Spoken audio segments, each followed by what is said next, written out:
Lisons Apocalypse 3,18. Je te conseille d'acheter de moi de l'or éprouvé par le feu, afin que tu deviennes riche, et des vêtements blancs, afin que tu sois vêtu, et que la honte de ta dignité ne paraisse pas, et un collier pour oindre tes yeux, afin que tu vois. Ceci est une triple expérience en une seule. Le Seigneur dit, je te conseille d'acheter de moi de l'or éprouvé par le feu. Pourquoi l'or? Lisons 1 Pierre 1,7. Afin que l'épreuve de votre foi, plus précieuse que l'or périssable, qui cependant est éprouvé par le feu, ait pour résultat la louange, la gloire et l'honneur, lorsque Jésus-Christ apparaîtra. Ceci est une image d'une foi forte et vivante. L'or doit être purifié 7 fois. Nous ne pouvons pas purifier l'or avec de l'eau et du savon. L'orfèvre met l'or dans un creuset et ils le font. Lorsqu'il est complètement fondu, il le soumet à la flamme bleue d'un chalumeau jusqu'à ce que chaque grain de sable soit brûlé. L'orfèvre le purifie de cette manière jusqu'à ce qu'il puisse y voir son visage aussi clairement que dans un miroir. Et parce qu'un seul grain de sable peut tenir l'or, il continue le traitement de la flamme bleue. De la même manière, Dieu dit que si nous voulons une foi limpide, nous devons passer par de nombreux feux de raffinage.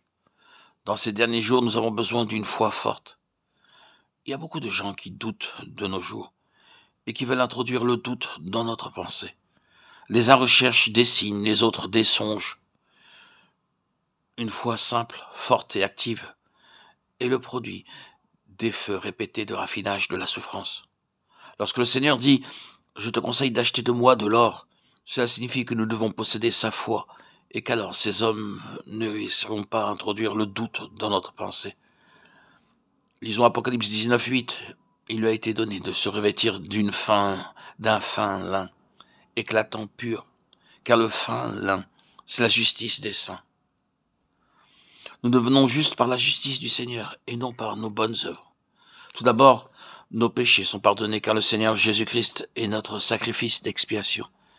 Mais maintenant, nous devenons plus justes en recevant plus de sa vie. Si nous désirons devenir plus justes, nous ne pouvons pas dépendre de nos propres efforts. Mon vêtement est-il blanc? Ma lumière brille-t-elle? Ceci montrera si je suis juste. Sa lumière nous sera montrée plus pleinement et clairement à mesure que nous devenons plus justes. Ceci est notre déclaration.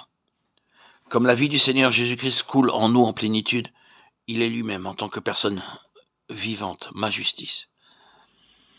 Or, c'est par lui que vous êtes en Jésus-Christ, lequel, de par Dieu, a été fait pour nous sagesse et justice et sanctification et rédemption. 1 Corinthiens 1,30.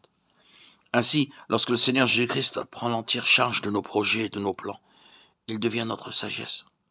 Alors que nous absorbons la vie du Seigneur Jésus-Christ comme une éponge absorbe l'eau, il devient notre justice. Nous nous abandonnons à lui afin qu'il nous utilise comme il le désire.